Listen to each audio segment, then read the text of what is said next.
रात काफी आगे निकल चुकी थी और गांव की गलियां पूरी तरह शांत हो चुकी थी। इक्का दुक्का घरों से आती धीमी आवाजें और दूर से सुनाई देती झींगरों की लगातार धुन उस सन्नाटे को भर रही थी।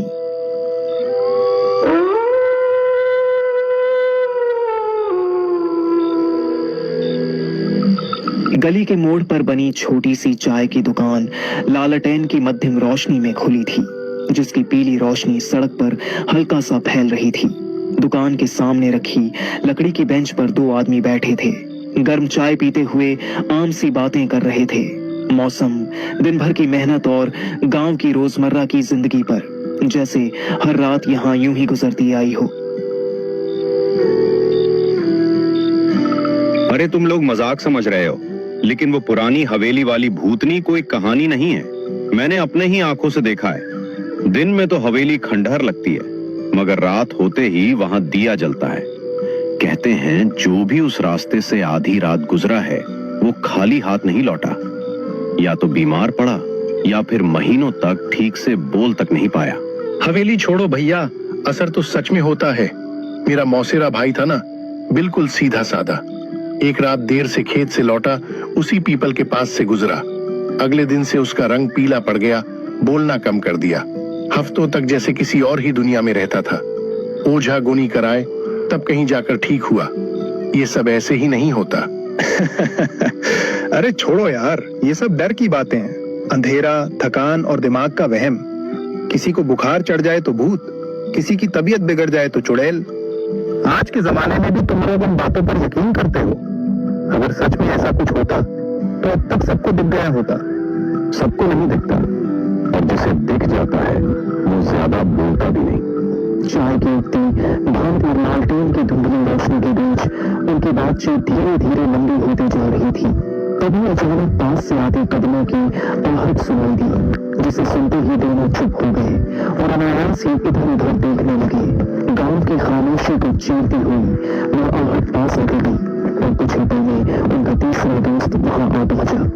उसका चेहरा थकान से उतरा हुआ था, आंखों में अजीब से बुझी हुई चमक थी, मानो किसी लंबी और अनकही यात्रा से लौट कर आया हो। वो बिना कुछ बोले उनके पास आकर बैठ गया। कुछ देर तक वहां सिर्फ चाय की भाप उठती रही और दोनों के बीच एक गहरा सन्नाटा पसरा रहा। अरे तू आ गया, बढ़िया हुआ। आज तो रात वैसे ही भारी लग रही है। चल कोई डरावनी कहानी सुना दे, ऐसी कि चाय भी ठंडी पड़ जाए। रात सच में भारी है, रास्ता भी लंबा था, लेकिन अगर सुननी है तो ठीक है, सुना देता हूँ। अपनी सुना रहा है ना, मतलब असली वाली? नहीं, ये कहानी मेरी अपनी नहीं है, ये मेरे एक दोस्त के साथ घटी थी। तो फिर और भी बढ़िया, शुरू कर, हम सुन रहे हैं। ये बात हमारे ही पास के गांव की है। वही गांव जो दिन में बिल्कुल साधारण लगता है, खेत, गलियां, चौपाल और हंसते खेलते लोग। लेकिन रात होते ही उस गांव का मिजाज बदल जाता है। ये कहानी मेरी नहीं है, ये दोस्त की है, जो उसी ने मुझे सब कुछ बताया था, शब्द दर शब्द। और बताते वक्त उसके चेहरे पर जो डर था वो झूठा नहीं लग रहा था। अच्छा, मतलब जो हुआ उसने खुद झेला था? फिर तो इसे पूरा सुनना बनता है, एक भी बात मत छोड़ना। थोड़ी देर खामोश रहने के बाद उसने फिर से वही पुरानी बात छेड़ी। उसके बच्चे की तबीयत अचानक बहुत ज्यादा बिगड़ गई थी और उसे बचाने के लिए उसे उसी रात शहर के अस्पताल निकलना पड़ा। मजबूरी में चुना गया वही जंगल वाला रास्ता उसकी जिंदगी का सबसे डरावना सफर बन गया, जहां उसे वो सब झेलना पड़ा जिसकी उसने कभी कल्पना भी नहीं की थी। डरावनी कहानियां सुनाने की उसकी आवाज धीमी थी, लेकिन हर शब्द के साथ माहौल और भारी होता जा रहा था। उसने बताया कि उत्तर भारत के एक सुनसान इलाके में बसा एक गांव है, नाम है चंदनपुर। दिन के उजाले में यह गांव बिल्कुल आम सा लगता है। खेतों में काम करते किसान, चौपाल पर बैठकर हुक्का गुड़गुड़ाते बुजुर्ग और गलियों में खेलते बेफिक्र बच्चे। लेकिन जैसे ही सूरज ढलता है, चंदनपुर की सूरत बदल जाती है। रात होते ही पूरे गांव पर ऐसा सन्नाटा छा जाता है मानो हवा भी अपनी चाल थाम लेती हो। लोग दरवाजे और खिड़कियां कसकर बंद कर लेते हैं, क्योंकि उन्हें पता है इस गांव की रातें साधारण नहीं है। कहते हैं बरसों पहले यहाँ एक ऐसी घटना घटी थी जिसका नाम आज भी लोग जोर से लेने से कतराते हैं। उस हादसे के बाद से चंदनपुर की फिजा में कोई अनदेखा साया बस गया है। आधी रात को एक साथ रोते कुत्ते, पुराने बरगद के पेड़ से आती अजीब सी कराहट और गांव के बाहर पड़े सूखे कुएं के पास सुनाई देने वाली किसी औरत की चीखें, ये सब किसी वहम की उपज नहीं बल्कि इस गांव की हकीकत मानी जाती है। उस रात घड़ी लगभग 11 बजा रही थी। हल्की हल्की हवा के साथ बूंदाबांदी शुरू हो चुकी थी। गांव के एक कच्चे मकान में मोहन का छोटा बेटा बुखार से तप रहा था। कमरे के कोने में रखी एक छोटी सी लालटेन कांपती हुई रोशनी दे रही थी। मोहन और उसकी पत्नी सीमा दोनों अपने बच्चे की हालत देखकर घबराए हुए थे। मोहन का मन बार बार कह रहा था कि बच्चे को शहर के अस्पताल ले जाना चाहिए, लेकिन गांव वालों से सुनी उन डरावनी बातों ने उसके कदम रोक दिए थे। उसे डर था कि कहीं अंधेरी रात में निकलने का फैसला किसी अनहोनी को न्योता न दे दे। सुनिए जी, बाबू की हालत मुझे ठीक नहीं लग रही। उसका बदन बहुत तप रहा है। अब और रुक नहीं सकते। बाबू की हालत बिगड़ती जा रही है, ये मैं साफ देख पा रहा हूँ। जी, लेकिन इतनी रात में आप उसे कैसे ले जाएंगे? रात है, रास्ता मुश्किल है, ये सब मुझे पता है, लेकिन अगर अभी नहीं निकले तो उसे कुछ भी हो सकता है। साइकिल ही सही, पर आज यही रास्ता है हमारे पास। डॉक्टर तक पहुंचना जरूरी है। सुनिए जी, वही जंगल वाला रास्ता पड़ेगा ना? उसी के बारे में लोग तरह तरह की बातें करते हैं। कोई कहता है वहाँ साया दिखता है, कोई कहता है रात में कोई साथ साथ चलता है। आप उसी रास्ते से बाबू को लेकर जाएंगे तो मेरा दिल बहुत घबरा रहा है। डर मुझे भी लग रहा है। मैं कोई पत्थर नहीं हूँ, लेकिन एक बाप होकर अगर अपने बच्चे के लिए आगे न बढ़ा तो फिर जीने का क्या मतलब? क्या सच में कोई और रास्ता नहीं निकल सकता जी? मेरा मन बिल्कुल नहीं मान रहा। भगवान जाने क्या क्या सुन रखा है मैंने उस रास्ते के बारे में। भगवान चाहे तो सब ठीक होगा। मैं अपने बेटे को लेकर अस्पताल जरूर पहुंचूंगा, चाहे रास्ता कितना ही खतरनाक क्यों ना हो। डर से अगर रुक गया तो बाबू को कौन बचाएगा? मुझे ही आगे बढ़ना होगा। रास्ता मुश्किल है, अंधेरा है, लोग जो कहते हैं वो भी याद आ रहा है, लेकिन आज मैं डर के भरोसे नहीं, अपने बेटे के भरोसे चलूंगा। एक बाप का कर्तव्य डर से बड़ा होता है और आज वही कर्तव्य मुझे घर से बाहर ले जा रहा है। भगवान मेरे साथ हो या ना हो, लेकिन मेरे हौसले को आज कोई नहीं रोक सकता। मैं निकल रहा हूं बाबू को बचाने के लिए, चाहे इस रास्ते में मेरी सारी ताकत क्यों ना लग जाए।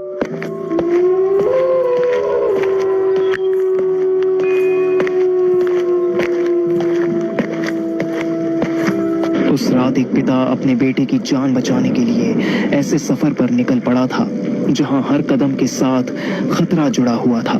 घने अंधेरे के बीच साइकिल चलाते हुए मोहन के दिल की धड़कन तेज होती जा रही थी। डर इसलिए नहीं था कि रास्ता लंबा था, बल्कि इसलिए कि शहर तक पहुंचने का यही एकमात्र रास्ता था। वही रास्ता जिसके बारे में गांव में तरह तरह की बातें कही जाती थी। बारिश अब और तेज हो चुकी थी। ठंडी बूंदें मोहन के चेहरे पर बार बार पड़ रही थी, मानो उसे रुक जाने की चेतावनी दे रही हो, लेकिन रुकने का वक्त उसके पास था ही नहीं। पीछे बैठा उसका बेटा तेज सांसें ले रहा था। उसका नन्हा सा शरीर मोहन की पकड़ में हर पल और ढीला पड़ता जा रहा था। रास्ता पूरी तरह सुनसान था। चारों ओर बस गहरा अंधेरा, बारिश की लगातार आवाज और साइकिल की चरमराहट। यही वह रास्ता था जिसके बारे में लोग फुसफुसाकर कहानियां सुनाते थे। कहा जाता था कि रात के अंधेरे में यहाँ कोई अजीब सी परछाई चलती है, कभी साथ साथ, कभी पीछे पीछे, और फिर अचानक ऐसे गायब हो जाती है जैसे कभी थी ही नहीं। सफर अभी लंबा था, इसलिए मोहन ने डर को दिल में दबाकर साइकिल की रफ्तार और बढ़ा दी। उसके मन में बस एक ही ख्याल था, किसी तरह शहर पहुंचना और अपने बेटे को बचा लेना। कुछ दूर आगे बढ़ने पर बारिश अचानक थम गई। हवा में अजीब सी नमी और सन्नाटा भर गया। तभी रास्ते के किनारे मोहन की नजर गई। वहां एक बूढ़ी औरत चुपचाप बैठी थी।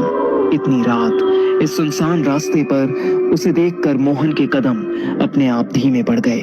उसके मन में एक ही सवाल उठ रहा था, आखिर इस अंधेरी रात में यह अम्मा यहाँ क्या कर रही है?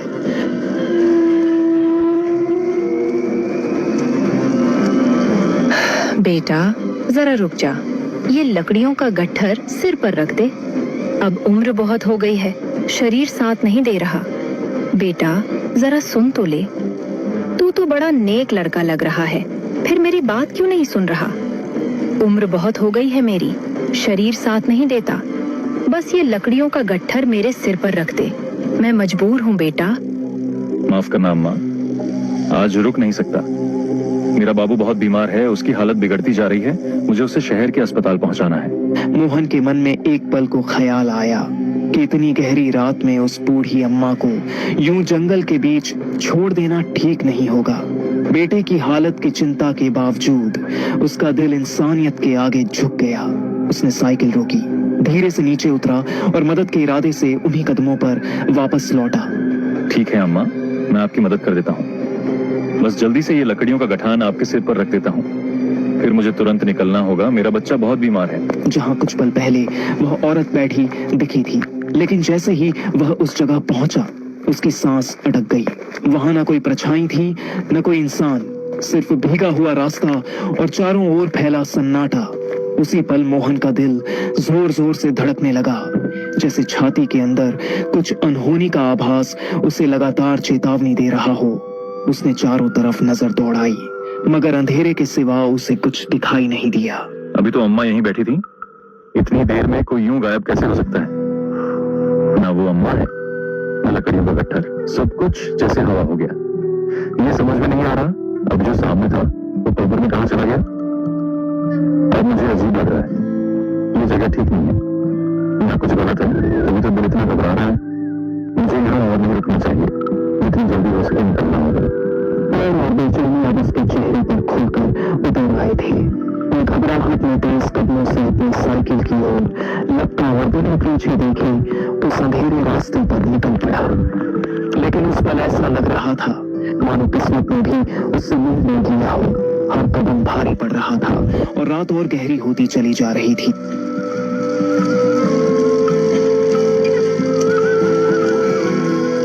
ये सब दिमाग का वहम है, मुझे बस आगे देखना है। डर बाद में, पहले बाबू। उसकी सांसें मेरे कंधे पर महसूस हो रही हैं। रास्ता चाहे जैसा भी हो, आज पीछे मुड़ने का सवाल ही नहीं है। भगवान बस इतना कर देना कि मैं समय पर अस्पताल पहुंच जाऊं। अगर आज रुक गया तो खुद को कभी माफ नहीं कर पाऊंगा। अचानक एक तेज झटके के साथ उसकी साइकिल रुक गई। पुरानी जंग खाई चेन चरमराती हुई फिसलकर नीचे गिर पड़ी। अरे नहीं, अभी ये क्या हो गया? इस वक्त ही चेन गिरनी थी। क्यों भगवान? बाबू थोड़ा सब्र कर, बस अभी ठीक करता हूं। यहाँ रुकना नहीं चाहिए था, ये जगह ठीक नहीं लग रही। जल्दी जल्दी चेन चढ़ानी होगी, ज्यादा देर नहीं कर सकता।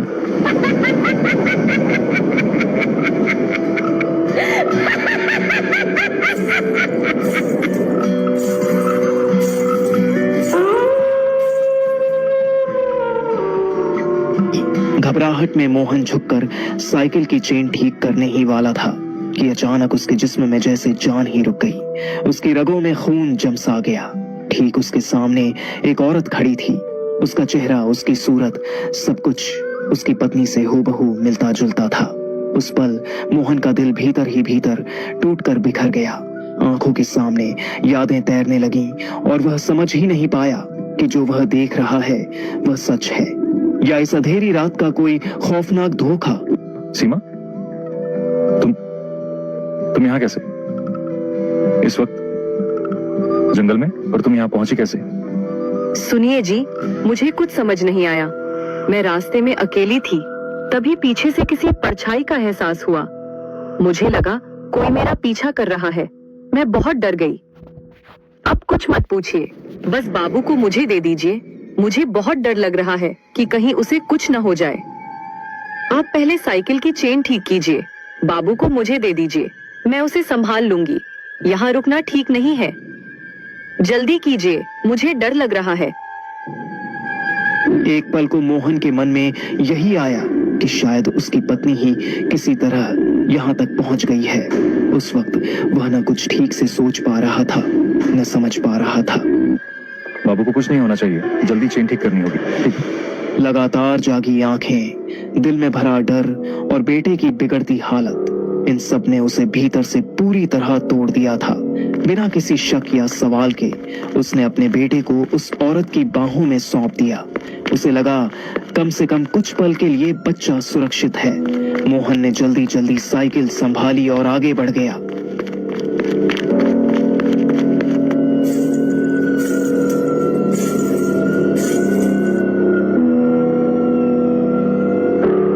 लेकिन कुछ ही दूरी तय करने के बाद उसके दिल में एक अजीब सा खटका उठा। कदम अपने आप धीमे पड़ गए।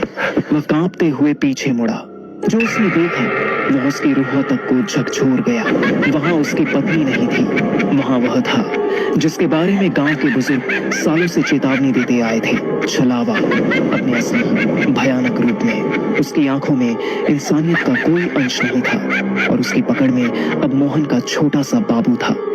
उसी पल मोहन को समझ आ गया कि उसने डर और कमजोरी में वह गलती कर दी थी जिसकी कीमत शायद अब उसे अपनी पूरी जिंदगी चुकानी पड़ने वाली थी। नहीं, मैं हाथ जोड़ता हूं, गिड़गिड़ाता हूं तेरे सामने। बस मेरे बाबू को मुझे लौटा दे, वो मेरी जान है। उसके बिना मैं जिंदा नहीं रह पाऊंगा। मोहन के आंसू बारिश की बेरहम बूंदों में घुलते जा रहे थे और उस